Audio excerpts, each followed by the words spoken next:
CRD TV Rogers, Ottawa.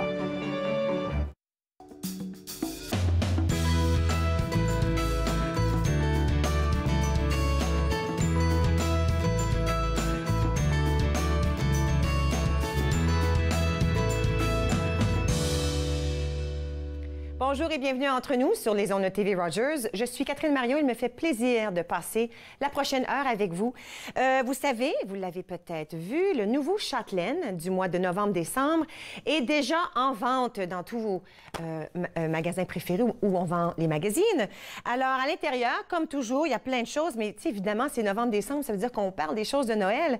Mais on parle aussi à un retour à une tradition. Et on a la chance aujourd'hui d'accueillir la journaliste qui a écrit un article vraiment très intéressant, Marie-Hélène Proulx.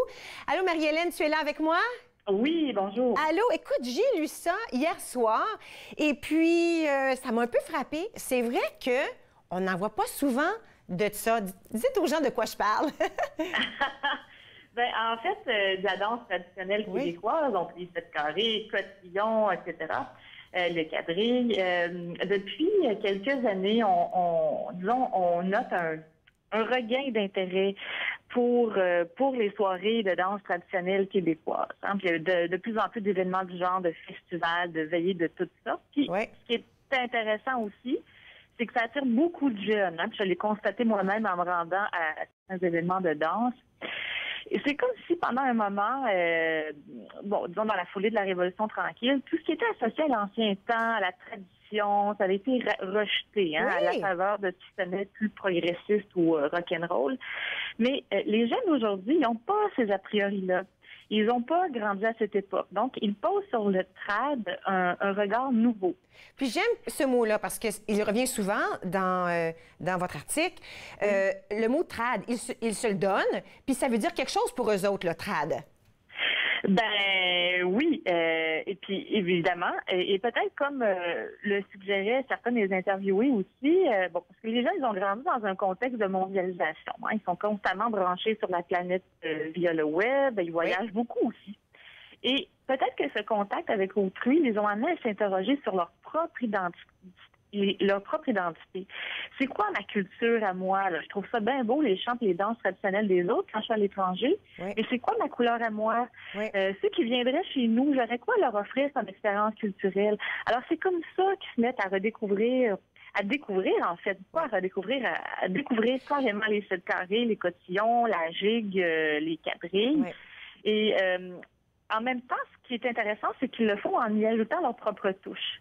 On le remarque beaucoup chez les artistes traditionnels contemporains. Là, les influences extérieures teintent leurs œuvres, aux grandes dames de certains puristes d'ailleurs, mais ils vont incorporer, par exemple, des gestes qui appartiennent à d'autres formes de danse, des instruments étrangers, comme le bouzouki, par exemple. Ils vont giguer sur Michael Jackson. Il y a comme une coupure avec ce qui se faisait dans les années 40, 50, mais en même temps, en maintenant quand même certaines bases ou traditions. Oui. Je préciserais que cet intérêt-là, ça me semble bien important de le souligner, ça vient vraiment du peuple. Hein? Ça vient des jeunes artistes, des jeunes amateurs qui se battent pour garder le patrimoine vivant. Parce que l'État est complètement désengagé de ça. Ils ont coupé les vivres à des organismes de promotion d'art traditionnel. On n'a plus de troupes nationales de danse folklorique, contrairement à bien des pays. C'est pas enseigné à l'école non plus. Mais c'est ça que j'allais dire. Pardon? C'est ça que justement j'allais dire parce que la raison que ces jeunes-là, pour eux, si on veut que c'est comme du nouveau, c'est qu'ils sont jeunes, ils ont 16, 17, 18, 20 ans, on leur a jamais parlé à l'école, c'est pas partie de leur... Non. C'est ça? Non, puis ça aussi, là, on se distingue de bien des pays où c'est enseigné dès l'école primaire et jusqu'à des hauts niveaux à l'université. Dans certains pays, comme ici, on joue au football et on étudie à des hauts niveaux à l'université, là-bas, ils ont des programmes folklore-études. Là. C'est des troupes, là, je veux dire, c'est spectaculaire. Là, je pense en Russie, par exemple. Je pense que c'est le cas aussi en Amérique latine. Donc, puis ici, même les médias boudent le trad. Là. Oui, j'allais dire, j'ai lu ça aussi. Aucune émission. Mais pourquoi tu penses? Ben, parce que probablement qu'il y a une crainte, ça c'est des hypothèses évidemment, mais de se faire accuser de repli sur soi, voire de xénophobie même. Hein. On sait qu'on marche sur des œufs au Québec quand il est question de l'identité québécoise. C'est un sujet qui est très chaud, très sensible. Alors peut-être on préfère on préfère ne s'intéresser aux autres. Oui, c'est ça. Alors que, c'est ça, ben, les gens qui font du trad, là, soit comme artistes ou comme amateurs, ils ont tous insisté en entrevue sur le fait que c'est un art d'ouverture aux autres, l'art traditionnel québécois. Chaque vague d'immigration y a apporté sa touche. Le traditionnel, contrairement aux mots, c'est pas là, du tout figé dans le temps. Ça évolue constamment au gré des influences nouvelles. Eux, ils ont fait du neuf avec, si on veut, le vieux, mais qu'on aimait quand même. T'sais, on l'aimait ce temps-là, cette tradition-là. C'est juste qu'eux, ils l'ont peut-être modernisé un tout petit peu. Bien sûr, mais je veux dire, ils conservent certains éléments. Puis il y en a qui, dans les artistes nouveaux, qui sont plus traditionnalistes que d'autres, qui vont vouloir conserver certains éléments, je veux dire, à la virgule près, certaines chansons qui étaient, ou certaines danses qui étaient dansées de cette manière-là, ils n'en dérogent pas. Il y en a beaucoup qui se permettent d'incorporer certains changements, mais c'est comme ça depuis le tout début, depuis la Nouvelle-France. Ça a changé au gré des différentes vagues d'immigration, l'art traditionnel. Les Écossais, les Irlandais, les Anglais, les Français, les Américains, les Autochtones ont tous apporté leur marque à l'art traditionnel québécois tel qu'on le connaît aujourd'hui. Écoute, j'invite tout le monde à lire l'article à l'intérieur du Châtelaine du mois de novembre et décembre, et en plus, peut-être aller aussi voir l'article intéressant sur la Grèce qui se trouve aussi à l'intérieur de Châtelaine. Vraiment très, très intéressant. Moi, je suis une ancienne québécoise, alors cette danse traditionnelle, je l'ai comme il faut dans ma tête. Je vois aucune misère à la faire revenir à l'avant. C'est vraiment... écoute, c'est joyeux. On ne peut pas s'en défaire. C'est joyeux, cette danse traditionnelle. C'est vrai, c'est ce que tout le monde dit. Ouais, merci beaucoup, Marie-Hélène. Ça me fait plaisir. On se revoit la prochaine fois. Oui, à la prochaine. OK, bye. Bon, alors, le Châtelaine en publication, disponible tout de suite, allez le chercher. On a une heure remplie pour vous aujourd'hui. On va commencer avec la boutique Mastectomie Look Beyond. Ensuite, on va parler avec auteure Mireille Groslot. Elle va nous présenter son nouveau recueil. Et enfin, nous allons parler avec Roxane Bélanger. Elle est orthophoniste avec Premier Mot. Restez avec nous, vous regardez Entre nous sur les ondes de TV Rogers.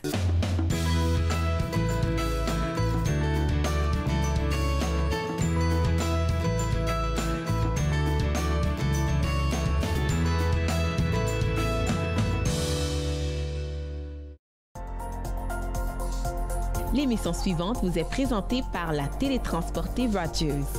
Profitez du contenu exclusif gratuitement. Disponible au www.rogersanyplacetv.com.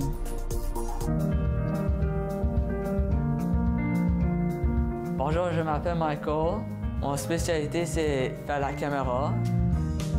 Les nouveaux bénévoles, quand ils ne savent pas quoi faire pendant le mobile ou n'importe quoi, comment bien rouler un câble, là, la personne, il dit « Va voir Michael parce que lui, il sait comment bien rouler. Si tu aimes faire des vidéos, tu peux venir à Rogers, tout à coup, il peut te montrer comment bien monter un bon reportage. » Vous croyez pouvoir conduire après avoir consommé de la drogue? Détrompez-vous. La conduite avec les facultés affaiblies, que ce soit par la drogue ou par l'alcool, est illégale. Et en Ontario, les conséquences sont les mêmes. Si la police soupçonne que vous conduisez avec les facultés affaiblies par une drogue ou une combinaison de drogue et d'alcool, votre permis de conduire peut être suspendu immédiatement pour une durée maximale de 30 jours. Vous devrez payer une pénalité de 198 $. Vous pourriez être accusé de conduite avec les facultés affaiblies comme avec l'alcool. Conduire après avoir consommé n'est jamais acceptable. Cette semaine à Nathan Parle, on se prépare pour la grande fête de l'Halloween. On enlève nos masques pour être authentique et on parle des musts de l'Halloween. Nathan Parle, mercredi 19h sur TV Rogers.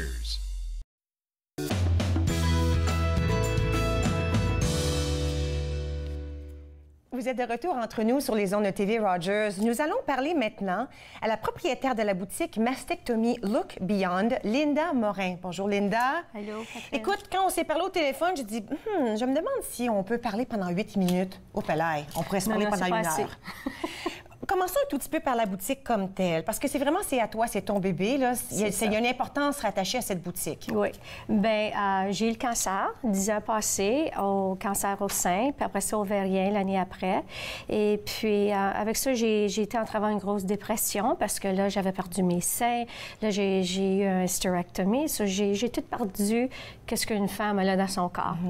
Après ça, j'ai été à un centre, Hippocrates Health Institute. Et avec ça, ça m'a appris de apprécie ma vie, de m'accepter comme femme avec pas de seins. Parce que j'ai été pour une grosse dépression pour 2 ans, parce que je pourrais jamais me regarder dans le miroir, parce que cette femme était dégueulasse. Elle n'avait pas de seins, elle n'était plus une femme. So là, j'ai écrit un livre, The Courage to Look Beyond. Puis je gage que c'est pas juste toi.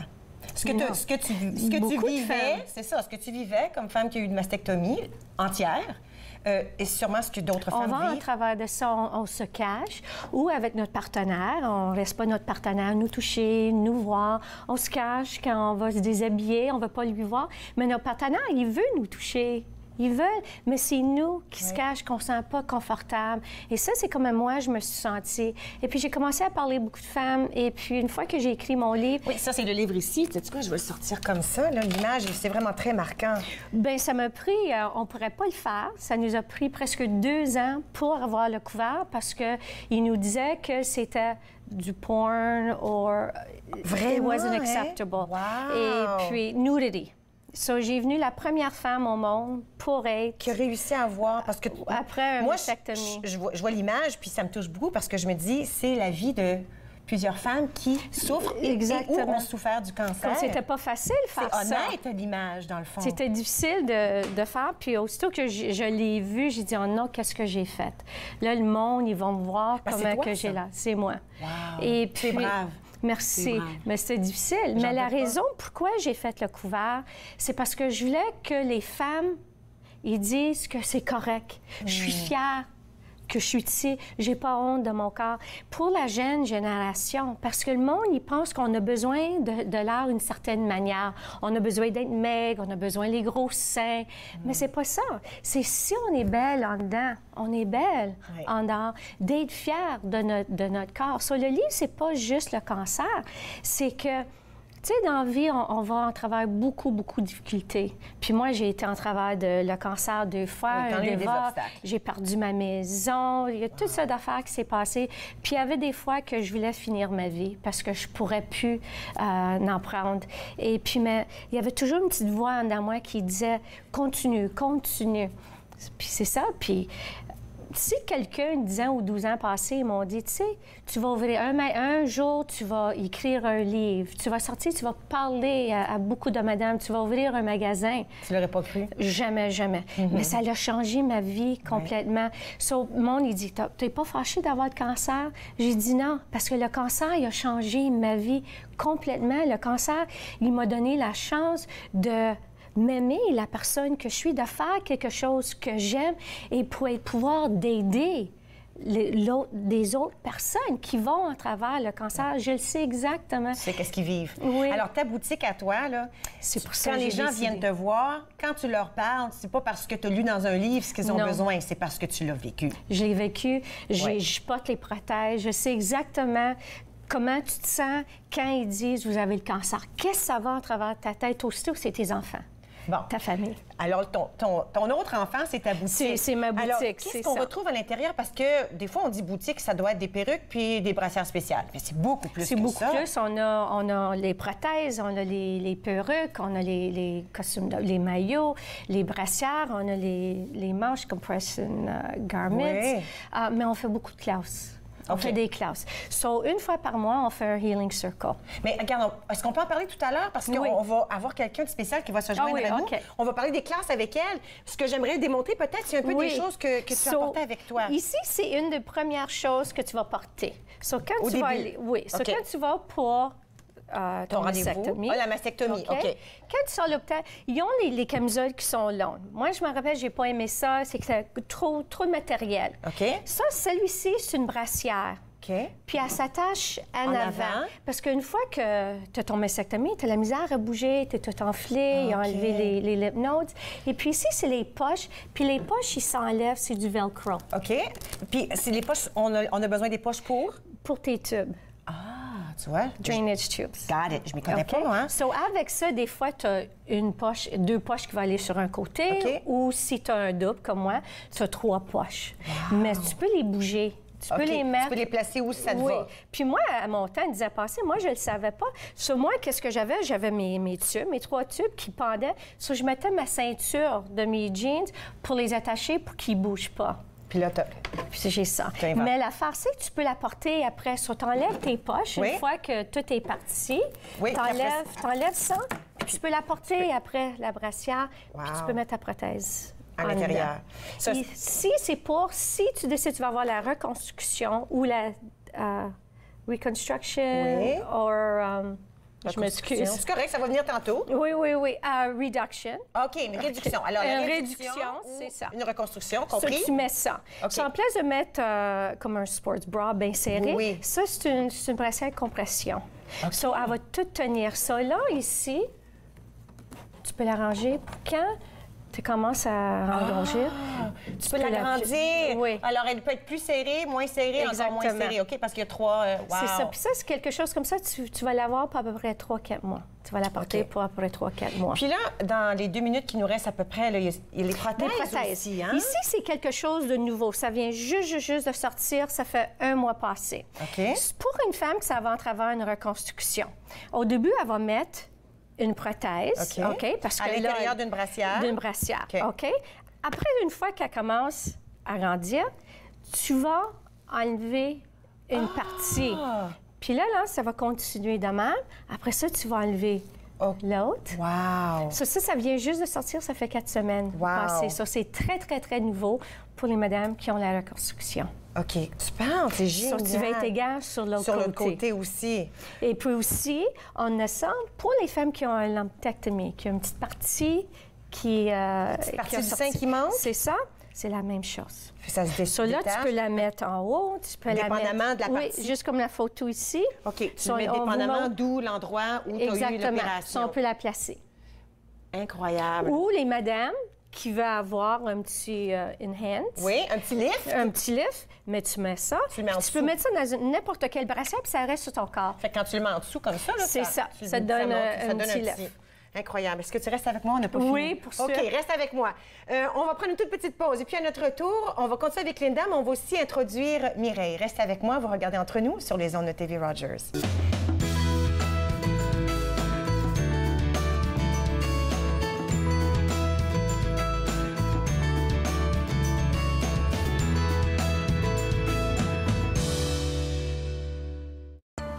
À l'âge de 31 ans, je suis en attente d'une transplantation des poumons.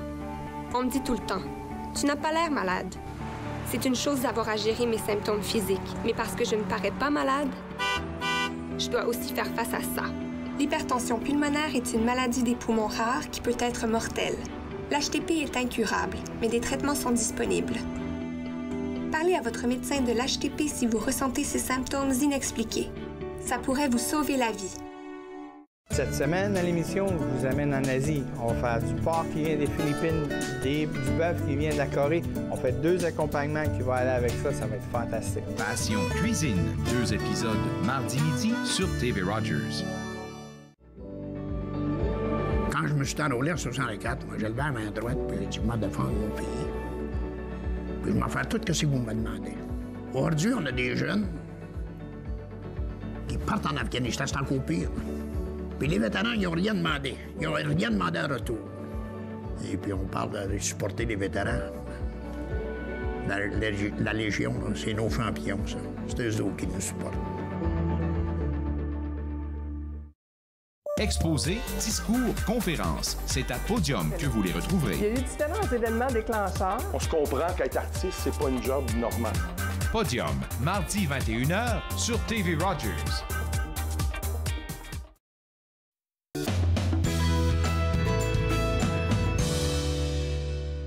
Vous êtes de retour entre nous sur les ondes de TV Rogers. Avec moi présentement, Linda Morin, propriétaire de la boutique Mastectomie Look Beyond, et Mireille Lafontaine.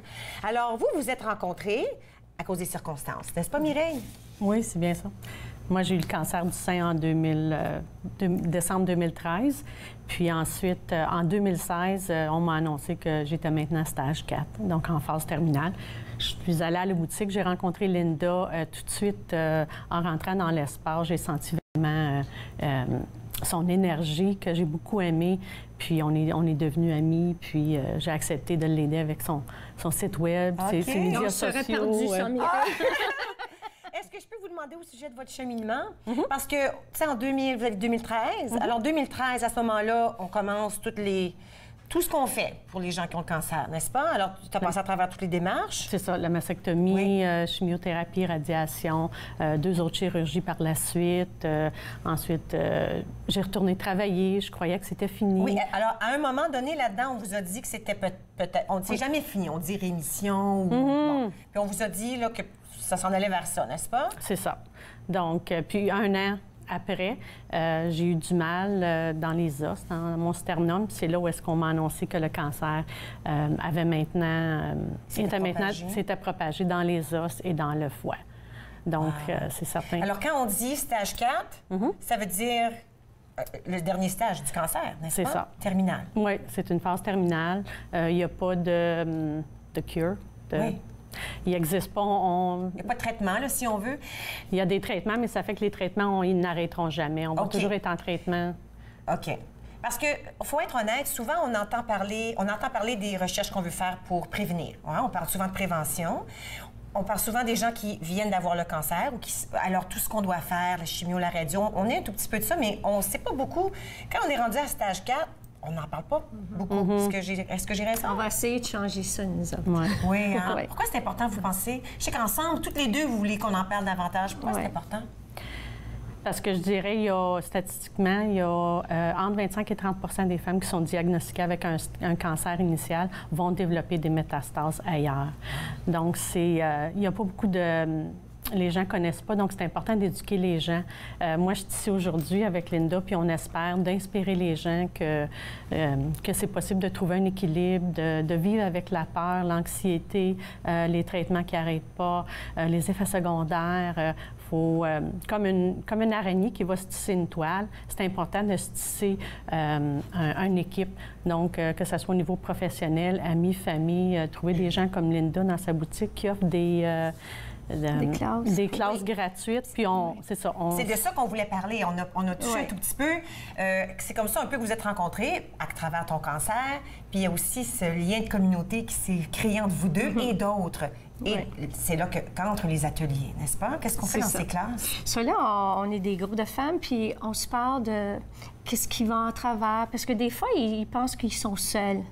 Mais une fois que quelqu'un d'autre commence à parler, bien là, ils savent, ils ne sont pas seuls, qu'il y a quelqu'un d'autre qui va en travers la même chose qu'eux autres. On parle à peu près 2 heures de temps. On fait ça 1 fois par mois.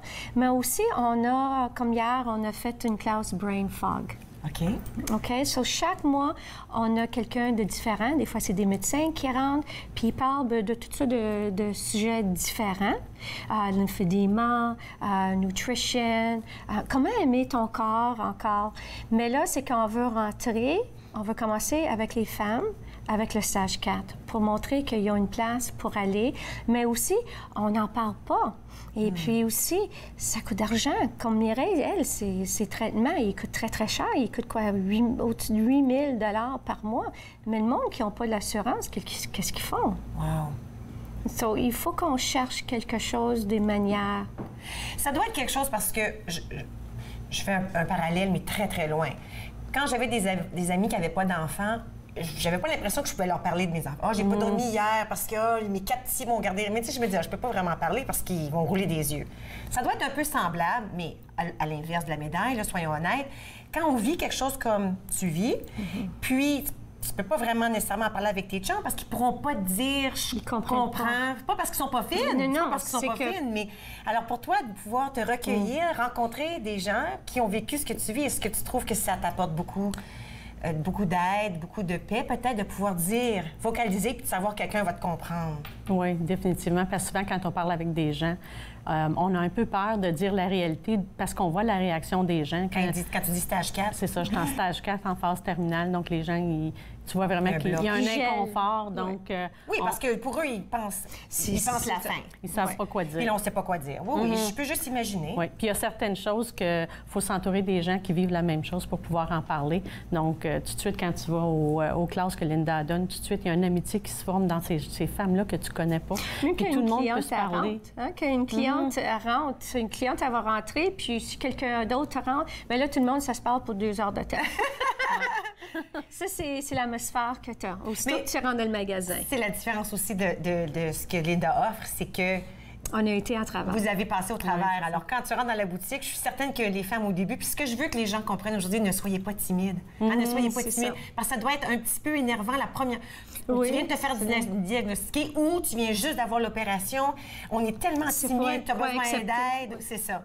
Faut pas qu'on soit timide, surtout pas chez vous. C'est ça. Puis, toutes les femmes qui travaillent dans le magasin, j'ai 2 femmes qui travaillent au magasin, sont toutes des femmes qui ont été en travail, le cancer. Wow. Une, elle a été faite, elle a eu la reconstruction, l'autre, elle a eu une mastectomie.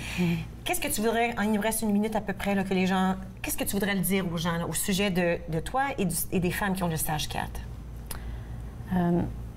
Je te demande le spot, là. Hein? Oui, non, c'est bon. Je pense que je dirais aux gens de ne pas avoir peur d'aller puis de faire des recherches, de trouver des gens, de trouver une communauté qui est là pour te supporter puis pour te nourrir.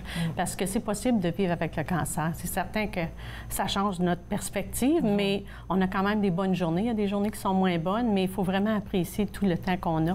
Puis il y a des gens qui vivent très longtemps avec un stage 4. Il y en a qui font de la recherche pour essayer de voir pourquoi les femmes qui vivent avec un stage 4 pour 10, 15, 20 ans, qu'est-ce qu'ils font ces femmes-là de différent des autres qui vivent peut-être juste quelques années. Donc, il y a de l'espoir, là. Faut pas s'arrêter. C'est pas un mur, c'est plutôt juste un pont qu'on doit... Puis Mireille, c'est une bonne inspiration parce qu'elle rentre au magasin, tout le monde la voit, elle n'arrête pas. Puis elle dit toujours, toute son énergie, elle fait son méditation, elle peinture, elle conduit elle fait des meubles, elle fait tout ça. On s'arrête pas de vivre. Elle fait notre web, elle n'arrête pas. Vous êtes toutes les deux des inspirations. Je suis tellement contente de vous avoir rencontrées aujourd'hui. C'était magique de pouvoir passer le premier 16 minutes de mon choix avec vous. Merci beaucoup, bonne chance. Merci beaucoup. Merci. Alors, on a mis l'adresse courriel à la télé, vous l'avez vu à la maison. N'hésitez pas de les contacter ou même d'aller voir la boutique Look Beyond. Nous allons prendre une toute petite pause, puis à notre retour, on va parler de poésie avec une autre Mireille. Restez avec moi, vous regardez Entre nous sur les ondes de TV Rogers.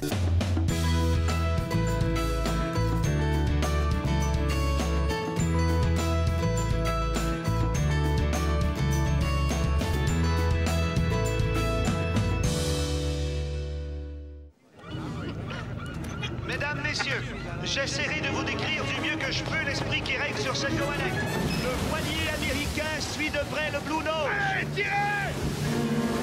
Angus n'aurait jamais dû accepter cette dernière course. La goélette est trop vieille. Allons-y! Allez, grouillez-vous! C'est ça, on y va! La triche du hunier! Dépêche-toi, Marc! Le Blue Nose semble être en difficulté. On dirait que quelque chose s'est détaché de là-haut. Je crois que l'avoir un problème avec le grand hunier. Allez, tout le monde ensemble! Amarrez ce câble! Y arriveront-ils? Oui, ils ont réussi! Encore un petit effort, ma vieille. Ensuite, tu te reposeras. Il est toujours en l'air! Ici le Blue Nose qui l'emporte! Invaincu une fois de plus! Invaincu jusqu'à sa toute dernière course, le Blue Nose de Lunenburg en Nouvelle-Écosse fut le plus rapide au monde pendant près de 20 ans. Tout est secondaire, alors c'est pas des couleurs criantes. Le peintre des 4 saisons, samedi 13h30 sur TV Rogers. Pour ou contre la viande? Est-ce que tout le monde devrait devenir végétarien? Tel est le premier débat de notre saison de Riposte. Écoutez pour voir.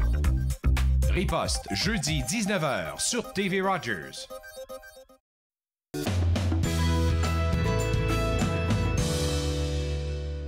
Vous êtes de retour entre nous sur les ondes de TV Rogers. Nous allons parler d'un recueil de poésie. Souffle de cathédrale. J'en avais parlé il y a quelques semaines, si vous vous souvenez. J'ai avec moi l'auteur Mireille Groslot, Souffle de cathédrale. Et puis, je pense ce qui m'a touchée le plus, c'est de savoir que c'est pas juste des poèmes, c'est vraiment des poèmes par rapport à votre vie. Oui, c'est un récit poétique. Alors, c'est une histoire que je raconte. Et c'est pas compliqué. J'avais 44 ans, j'habitais à Sudbury. J'ai un appel de ma mère. Fait fille, j'ai un cancer, on me donne 3 mois. Puis elle habitait à Hearst, ma ville d'origine. Alors, pendant les 9 mois qu'elle a fait, moi, je l'ai accompagnée. Il y avait à la maison mes sœurs, mon frère, mon père qui l'accompagnaient dans le quotidien. Mais à toutes les 3 semaines environ, je faisais 6 heures de route aller, je passais 4-5 jours avec elle, puis je retournais à Sudbury. Et c'est donc dans mon auto, dans mon petit char, que je partais, puis je montais, et il y a un... C'est presque métaphysique pour moi quand je conduis. Je le dis dans mon recueil, je suis dans mon auto-monastère. Okay. Parce que quand vous montez dans le nord de l'Ontario, on embarque, mais on embarque carrément sur le bouclier canadien. Oui. On le sent en voiture, ça monte, ça monte, ça monte.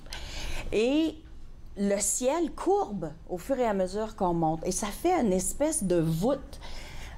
Pour moi, en tout cas, c'est mon espace, la voûte de ma cathédrale. Wow. Alors ça, c'est un peu le ton que je donne. Oui. Mais la cathédrale, c'est aussi cet espace sacré, lumineux, que tout le monde a à l'intérieur de soi. Puis on va pas voir là souvent parce que c'est un très grand risque. C'est de s'approprier les premières émotions, l'émotion crue, l'émotion à nu. Et c'est un peu comme ça que j'écris, dans un style dénudé. Il n'y a pas de plein de fioritures et de figures de style et de rien. Ce sont des textes très simples, mais qui marquent cette route-là, ce chemin-là, que j'ai fait moi-même, avec ma mère, avec ma famille. Alors, c'était pas la première chose que tu as écrit. Tu écris depuis toujours, mais c'est vraiment ta première publication. Oui, c'est ma première publication. J'écris depuis que je suis adolescente. Là, on n'avait pas de courriel à ce moment-là. Alors, on écrivait des lettres. J'avais plein de gens avec qui je correspondais. Donc, j'écrivais des lettres, j'écrivais des poèmes, tu sais. Ça, je l'ai écrit. Ça fait 10 ans cette année que ma mère est décédée. Je l'ai écrit dans les 2 premières années, dans le périple, un peu comme un journal pour évacuer toute cette douleur-là, toute cette peine-là de voir sa mère quitter. Et le manuscrit a vécu dans 3 ordinateurs. Oh! Parce que j'étais pas prête. Bien, tu vois, c'est la question que je pose souvent aux auteurs qui viennent, parce que moi, ça m'intéresse beaucoup de savoir ou même les chanteurs, les gens qui écrivent, à quel moment est-ce qu'on sait que c'est terminé? Parce que moi, je suis tellement perfectionniste qu'à tous les jours, je retournerais changer un mot, changer une phrase, changer une prose. À quel moment est-ce qu'on dit, OK, là, de 1, je suis prêt à laisser aller mon histoire, et de 2, assez de gogossage, c'est fini, il est parfait? Je peux dire que ça m'a pris à peu près... Bien, quand je l'ai eu terminé dans le premier jet, je l'ai laissé reposer pendant 2 ans. J'ai fait Sans le relire? Non. Sans le regarder? Hein? Pour moi, c'était comme un exercice. Ma mère était décédée, je mets ça dans le tiroir. Fini. Ça reste là. OK. Je dirais, quand ça fait à peu près 5 ans, j'ai relu, je l'ai envoyé à une maison d'édition qui me dit, il faut t'enlèver ça, faut que tu changes ça. Pas rien de majeur, mais quand même un travail d'édition. Puis j'ai fait, non, je suis pas prête pour ça. Je l'ai remis dans le tiroir. Et il y a 2 ans, mais je l'ai ressorti du tiroir, je l'ai renvoyé. C'est drôle parce qu'ils m'ont dit exactement les mêmes choses. J'ai dit, juste ça, OK, enlève ça, tasse la section, mets ça là. Puis c'est publié. Alors, c'est vraiment comme le recueil a suivi aussi mon cheminement de deuil. J'allais dire, c'est pas pareil comme la fiction, dans le sens qu'en publiant ou en laissant aller, il devait y avoir un laisser-aller qui se passait à l'intérieur de toi. Oui, il fallait que cette... fallait que tu sois prête. Il fallait que je sois prête. Une des sections, parce qu'il y a 5 sections, une des sections s'appelle « Dompter la déchirure ». Puis c'est vraiment ça le but pour moi, c'était de dompter cette déchirure-là entre ma mère et moi, à une époque où mes enfants étaient des adolescents et qui commençaient eux aussi à se séparer, à vouloir avoir leur indépendance et tout ça. Mais c'est un autre type de déchirure. Oui. Alors, j'avais un grand deuil à faire et ça s'est articulé autour de cette écriture-là. D'explorer ma relation par rapport à ma mère, ma relation par rapport à mes enfants, puis aussi à ma communauté. La première partie, je dirais la première moitié du recueil, c'est un regard vers soi, c'est un regard vers mon environnement, où je suis rendue, qui je suis. Et ensuite, on plonge dans l'environnement de mes parents. Tu dis qu'il y a 5 un peu parties, là. 5. Oui, c'est ça. Alors, on commence avec toi, ton environnement plus ou moins. C'est ça. Ensuite, on a... je ne sais pas par cœur, mais... Oh, bien, c'est pas grave. Mais on trouve une section par rapport à ta famille, tes parents. C'est ça. Et comment je les vois et comment j'anticipe ce qui s'en vient. Puis ensuite, Là, on rentre dans les derniers mois, les dernières semaines, les derniers jours, les dernières heures. Parce que j'ai eu le magnifique cadeau d'être là quand ma mère est décédée, quand elle a laissé aller son dernier souffle. Puis, vraiment, ça change tout. Ça donne une perspective sur tout. Et j'espère que les gens qui vont lire vont retrouver ça un petit peu, cette capacité-là qu'on doit avoir de compassion et d'accueil de l'autre. Dans ces moments difficiles, dans les jours qui sont moins... sont moins roses, moins festifs. Parce qu'il faut dire que ma mère, c'était une pédagogue. Elle aimait rire, elle aimait chanter. On avait un vieil harmonium, elle avait sa guitare, elle chantait des chansons country. On a toujours eu des rassemblements chez nous, tu sais, les dimanches matins où les oncles sont couchés par terre, puis tu dois faire le tour. Alors, c'était une maison pleine de vie, pleine de joie. J'ai pris le pari de garder ça en vie le plus longtemps possible quand j'étais avec elle. Alors, on a ri beaucoup, on a fait bien des niaiseries. Parce que ma mère a toujours été très... c'est une enseignante, alors on n'a pas besoin d'expliquer, et c'est magnifique. Mais moi, j'apportais un petit peu de folie, j'apportais un peu juste une autre approche. Et comme ça, ma famille, mes sœurs, mon père, mon frère, avaient du temps un peu pour refaire leurs forces et reprendre le quotidien une fois que moi je quittais pour Sudbury. Incroyable. Ça s'appelle Souffle de cathédrale. On peut déjà le trouver en librairie. Oui, en librairie ou en ligne à interligne.ca. Interligne.ca. Merci beaucoup, Mireille. J'adore que tu partages ton histoire avec moi, mais surtout, j'adore qu'on peut lire un tout petit peu de cette aventure, si on veut, que tu as vécue avec ta mère et que tu le partages si personnellement entre ces pages. Alors, j'invite les gens à la maison d'aller chercher Souffle de cathédrale de Mireille Groslot, interligne.ca. C'est aussi un endroit où on peut le chercher. Maintenant, nous allons prendre une toute petite pause et puis à notre tour, on va parler avec une orthophoniste au sujet de premiers mots. Restez avec moi, vous regardez Entre nous sur les ondes de TV Rogers.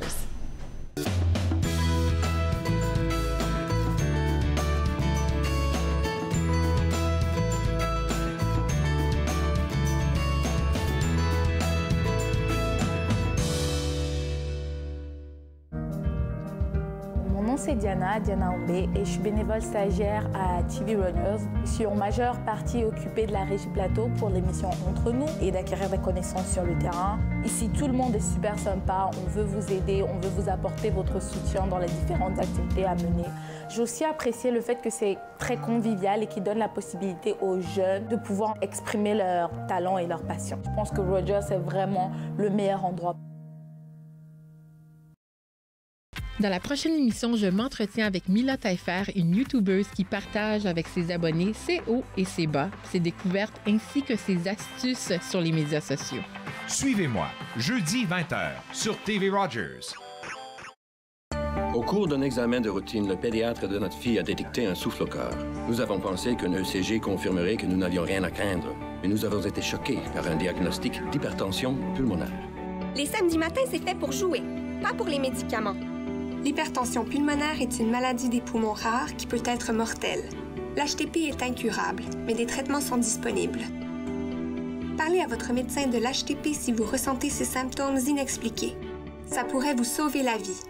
À la prochaine émission de Ta carrière, ton histoire, on reçoit 4 élèves qui nous parlent de leurs rêves de carrière, leurs buts, leurs obstacles. C'est une émission à ne pas manquer. Ta carrière, ton histoire, mercredi 21h sur TV Rogers.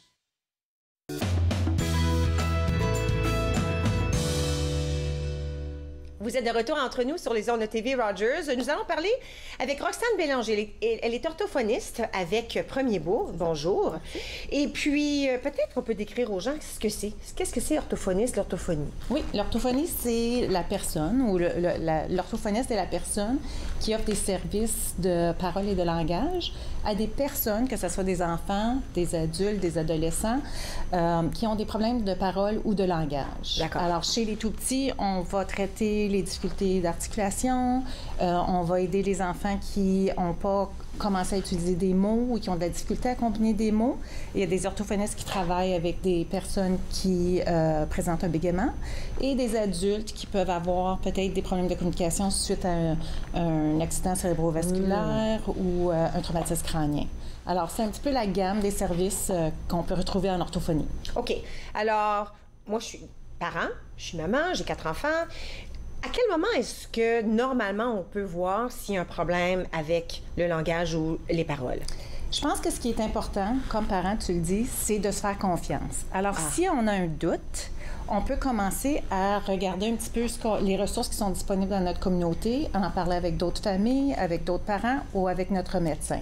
Nous, on a l'occasion à Ottawa d'avoir un programme spécifiquement qui se dédie à la rééducation de la parole et du langage, et c'est le programme Premier mot.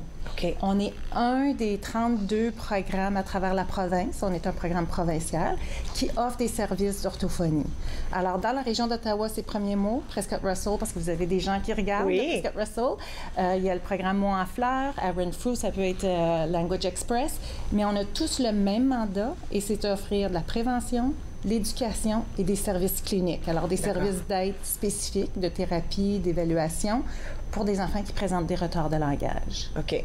Alors, disons, OK, je pense que je vois un retard ou je vois des mots qui ne sont pas bien prononcés. Première étape, je vais voir la clinique. À partir de là, est-ce qu'il y a un diagnostic qui se fait? Est-ce qu'on nous dit quelle chose on devrait faire pour améliorer? Oui. Puis, ce qui est particulier à Premier mot comme tel, c'est que depuis décembre l'année passée, on a un outil de dépistage en ligne qui s'appelle le bilan de la communication. OK. Oui, c'est quoi? Je peux tenir ça comme ça, peut-être qu'on peut le voir. Alors, le bilan de communication, c'est un outil de dépistage des problèmes de parole et de langage. Alors, un parent qui a des inquiétudes ou qui veut tout simplement savoir où se situe son enfant peut aller à premiermot.ca et vous allez voir un beau bouton rouge où on voit bilan de communication. On clique et on accède à un dépistage en ligne. Les parents peuvent aller répondre à des questions.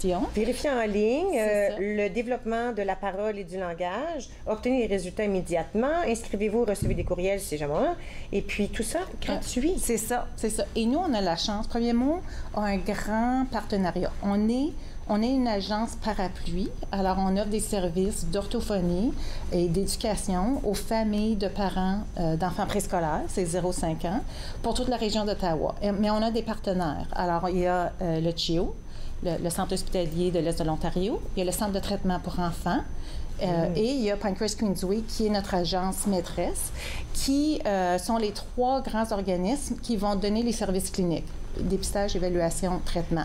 Mais on a d'autres associés, la Santé publique d'Ottawa et Andrew Fleck, qui sont d'autres partenaires qui nous aident à offrir de la prévention et de l'éducation.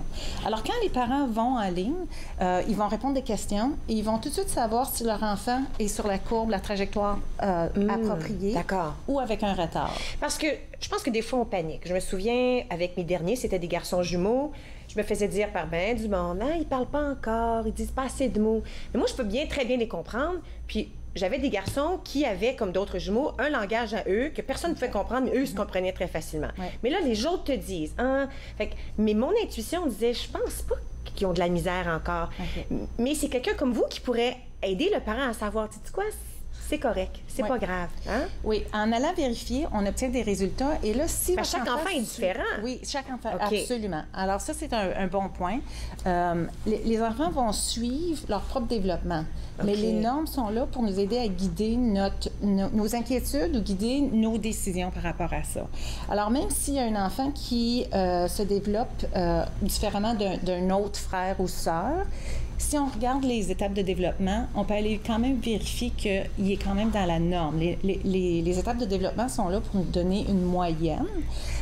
Et puis, habituellement, c'est basé sur de la recherche pédiatrique, sur l'importance de développer le langage en bas âge, parce que le langage, ça fait partie de nos habiletés cognitives. On est vraiment la seule espèce humaine qui a une communication si développée, si complexe, et ça se fait au niveau central, au niveau du cerveau. Alors, ça se fait vraiment, les études en pédiatrie démontrent que le langage, ça se développe en bas âge, 0-5 ans. La période critique, c'est la période 0-3 ans. où on doit vraiment miser sur les expériences avec les parents en milieu de garde, l'importance de la stimulation, l'importance d'un ensemble d'activités. On parle, on chante, on lit des livres, on leur explique ce qu'on voit autour de nous autres. Et puis, à partir de là, on leur donne des outils. Puis, est-ce que c'est vrai qu'il y a une différence entre les filles et les garçons? Il y en a. Parce que chez moi, ma fille, là, au palais, je pense qu'elle aurait pu me raconter la Bible à 2 ans si je l'avais laissée, elle arrête de parler, là, tandis que mes garçons, eux autres, c'était mélo, leur affaire, un peu plus tard. Mais je sais pas si c'est juste le hasard. Il y en a une, mais c'est toujours dans les normes. Ce qu'on s'aperçoit, c'est que les filles ont tendance à avoir des placoteuses? un petit peu plus de langage que les petits garçons, mais les garçons devraient atteindre les mêmes étapes de développement. C'est ça. Parce que, en fin de compte, tous mes fils se sont ramassés au même endroit qu'elle, c'est juste que peut-être pas aussitôt. Oui. Alors, c'est ce que tu dis, c'est que les normes, vraiment, l'éventail est là. Où tu te rends à peu près, c'est pas pourvu que tu te rendes. C'est ça, exactement. Alors, on voit souvent comme quelques différences au niveau de la même famille, mais vraiment, c'est de suivre les étapes de développement. Il y a des conditions, par exemple, on les voit plus souvent chez les garçons, le bégaiement, 4 pour 1. Pourquoi est-ce qu'on parle pas un petit peu après la pause? Parler de certaines de ces difficultés qu'on peut voir ou essayer de dépister, puis l'aide qu'on peut retrouver avec vous, d'accord? OK, alors je garde Roxane avec moi. S'il vous plaît, restez avec moi aussi. Vous regardez Entre nous sur les ondes de TV Rogers.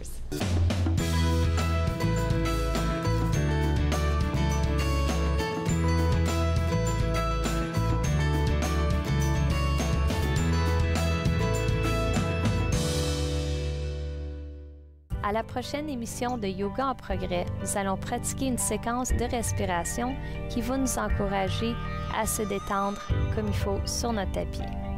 Yoga en progrès, lundi au vendredi, 9h30, sur TV Rogers. Les crises humanitaires frappent de plus en plus de gens à travers le monde. Heureusement, il existe des organismes pour leur venir en aide. Mais parfois, la demande est si grande que même avec la meilleure des volontés, on ne peut y arriver seul. Voilà pourquoi au Canada, les associations se regroupent pour former la coalition humanitaire. Car ensemble, nous sauvons plus de vies. Vous croyez pouvoir conduire après avoir consommé de la drogue? Détrompez-vous. La conduite avec les facultés affaiblies, que ce soit par la drogue ou par l'alcool, est illégale. Et en Ontario, les conséquences sont les mêmes. Si la police soupçonne que vous conduisez avec les facultés affaiblies par une drogue ou une combinaison de drogue et d'alcool, votre permis de conduire peut être suspendu immédiatement pour une durée maximale de 30 jours. Vous devrez payer une pénalité de 198 $. Vous pourriez être accusé de conduite avec les facultés affaiblies comme avec l'alcool. Conduire après avoir consommé n'est jamais acceptable.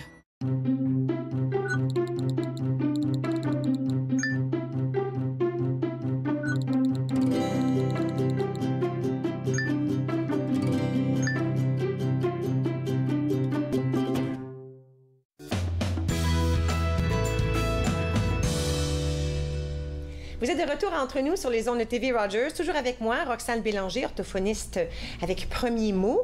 Alors là, on parlait des enfants, à quoi on peut s'attendre, garçons, filles, où on doit être à peu près, là.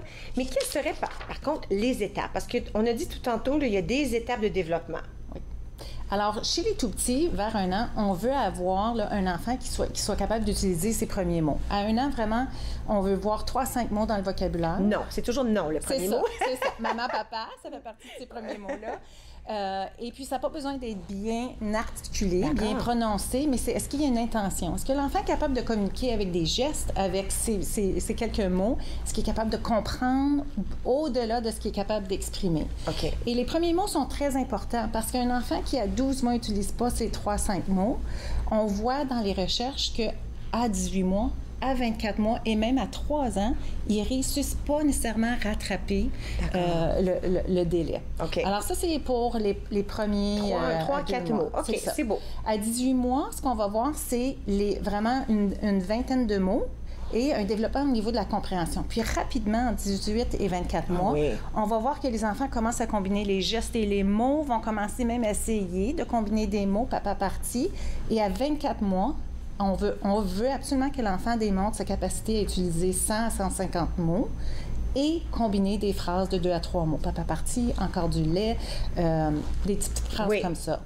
Et ces étapes précoces-là sont super importantes parce qu'on voit que les enfants qui n'ont pas atteint ces étapes-là continuent à avoir des difficultés. Il y a à peu près 50% des enfants qui n'avaient pas ces étapes de développement à 3 ans et n'ont pas rattrapé le retard. Et en plus, ce qu'on veut voir, ce qui est super important, c'est toute la communication sociale. Nous, on a la chance avec le bilan de communication, on a fait, je pense que c'est un coup de maître, on a répertorié toutes les étapes de développement de nos partenaires, le Centre de traitement pour enfants, qui regarde plus les retards globaux de développement, l'autisme, les retards associés à des conditions génétiques, et le CHIO, qui est plus orthophonie, réadaptation en général, motricité puis, déglutition. Et on a pris tous leurs grands critères et on a mis ça dans un outil. Alors, les parents qui vont sur le bilan de communication vont avoir de l'information sur le langage, la communication sociale, les comportements sociaux, la motricité et d'autres petites étapes, des signaux d'alarme qui nous diraient qu'on a besoin d'un peu plus d'aide. Oui, parce que motricité, ça rentre dans le langage aussi. On ne faut pas séparer les deux. C'est ça. Le développement, c'est global. Ouais. Alors, si on n'entend pas bien, si on n'a pas les mêmes habiletés à se mouvoir, à se déplacer, ça peut avoir un impact sur le développement général et la communication. Ça, c'est intéressant parce que tu viens de dire que si on n'entend pas bien, moi, je pense aussi peut-être au bégaiement, des choses comme ça. On peut peut-être les voir très tôt, mais comme tu dis, ne pas entendre par contre. Oui. Comment est-ce que... Il y a des gens que j'ai entendu que ça leur a pris plusieurs semaines, plusieurs mois à capter, parce que tout petit, tu dis allô, allô, puis il n'y a rien qui se passe, là. Alors, quel moment d'habitude est-ce qu'on sait qu'un enfant peut-être est malentendant? Nous, on est chanceux en Ontario. On a un programme qui s'appelle le programme de Louis du Nourrisson, qui fait partie des programmes préscolaires comme premier mot. Et d'ailleurs, c'est avec Pancras Queensway, on est des associés, qui offrent un dépistage universel à tous les enfants qui naissent depuis 2001, je crois. Et il y a un dépistage dans les premiers 3 mois. Ça peut être fait à l'hôpital, ça peut être fait dans la communauté. Alors, les familles qui ont un tout petit bébé vont recevoir un dépistage de Louis Ça n'existait pas dans mon temps, ça. Non, tu vois, tu m'apprends ça, je ne savais même pas. Wow! Alors là, ça nous permet d'identifier très tôt les enfants qui sont peut-être à risque. Alors, les enfants prématurés vont peut-être être retestés un petit peu plus tard si le premier dépistage est moins optimal. Et puis là, on va pouvoir les référer en audiologie au CHIO et avoir peut-être accédé à un outil pour une prothèse, si vous voulez, si nécessaire. Écoute, on va prendre une dernière pause. Après ça, je vais te demander la question, qu'est-ce qu'on fait? Alors là, on sait quelles sont les étapes. Si on n'arrive pas à franchir, qu'est-ce qu'on fait? Parfait. D'accord? OK, alors je garde Roxane avec moi et puis nous allons être de retour dans un petit moment. Vous regardez entre nous sur les ondes de TV Rogers.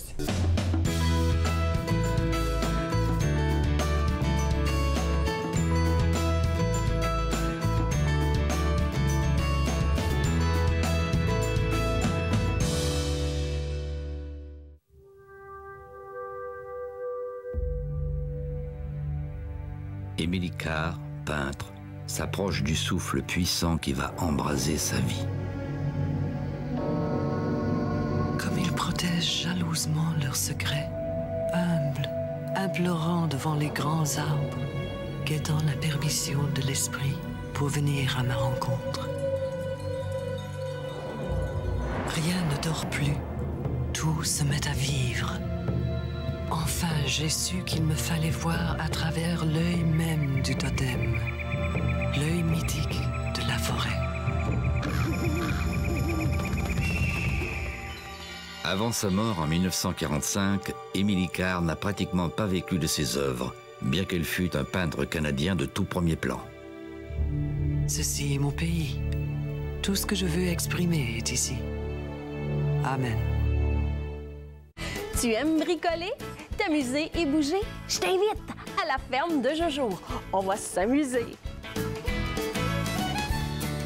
À la ferme de Jojo, 2 épisodes chaque jour dès 8h sur TV Rogers. À notre prochain rendez-vous de C'est bon cuisiner, j'aurai l'occasion de vous enseigner le millefeuille, la gazpacho et la salade de betterave. C'est bon cuisiner, lundi 15h30 sur TV Rogers.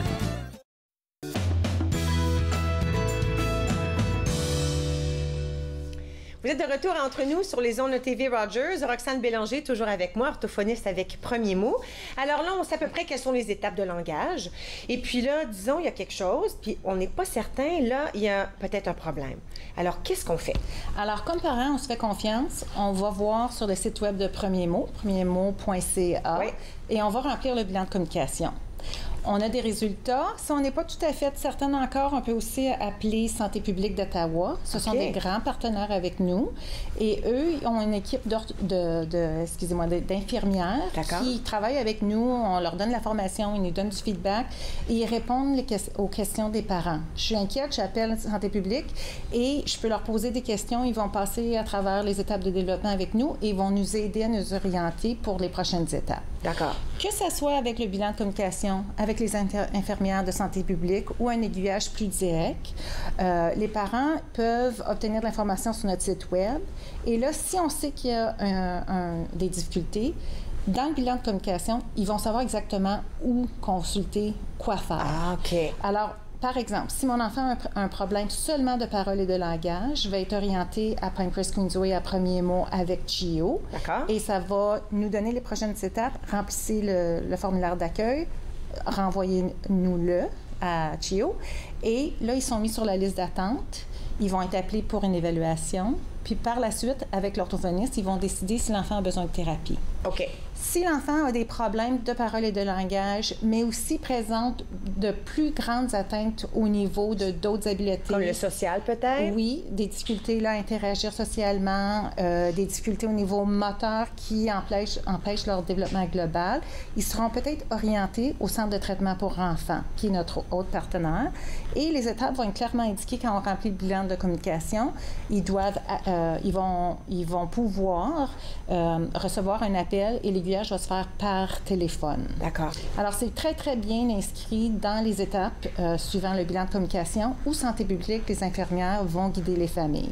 Oui, alors il y a beaucoup de soutien, il y a beaucoup d'aide. C'est le message qu'on essaie de dire. Oui, c'est ça. qu'on n'a pas besoin de tout de suite tourner vers la panique. C'est ce qu'on fait en tant que parents. Là, surtout les petits, on a tendance, l'inquiétude augmente, mais il y a un soutien, il y a de l'aide disponible. Exactement.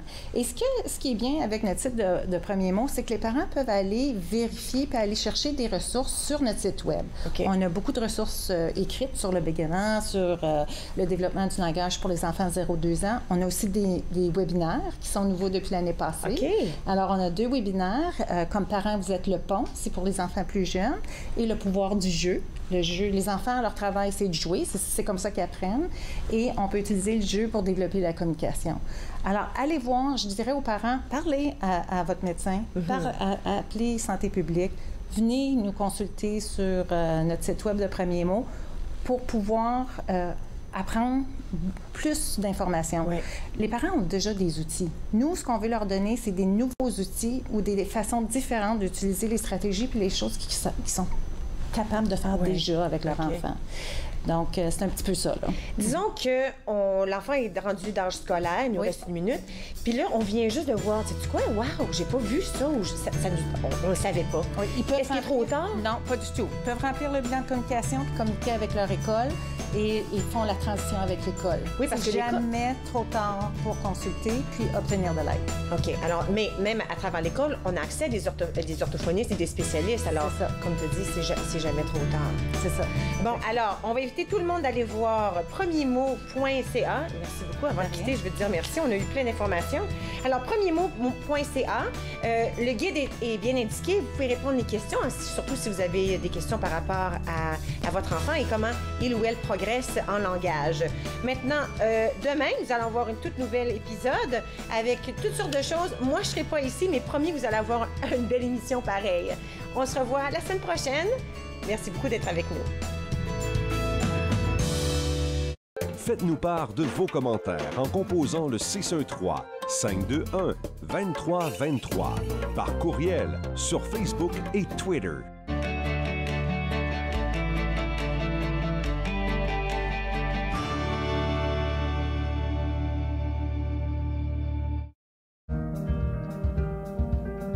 Mon nom c'est Zachary, puis je suis bénévole coop à TV Rogers. J'ai vraiment aimé mon expérience à TV Rogers, spécialement en mobile, où j'ai fait hockey, soccer, football. Dans mon futur, j'aimerais vraiment poursuivre en production télévisuelle. Aussi à Toronto, j'aimerais faire du cinéma. Ici à TV Rogers, j'aime vraiment mon expérience parce qu'il y a plein de personnes ici pour m'aider et c'est une atmosphère vraiment joyeuse. À l'âge de 31 ans, je suis en attente d'une transplantation des poumons. On me dit tout le temps, « Tu n'as pas l'air malade. » C'est une chose d'avoir à gérer mes symptômes physiques, mais parce que je ne parais pas malade, je dois aussi faire face à ça. L'hypertension pulmonaire est une maladie des poumons rare qui peut être mortelle. L'HTP est incurable, mais des traitements sont disponibles. Parlez à votre médecin de l'HTP si vous ressentez ces symptômes inexpliqués. Ça pourrait vous sauver la vie.